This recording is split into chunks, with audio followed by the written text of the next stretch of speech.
กาลวาลนะพันตาเตปาทากิเนยักเขพุทธังพนาปัตตาป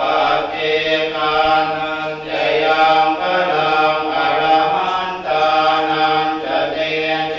นะรักขังพันธามิสัพพะโส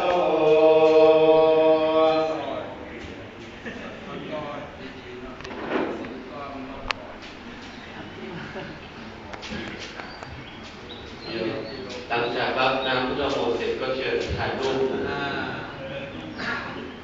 โดยมีปิดแล้วครับไม่ปิดนี้เดี๋ยวเมื่อร้องเพลงสรรเสริญบารมีจบก็จึงขอเชิญถ่ายรูปสำห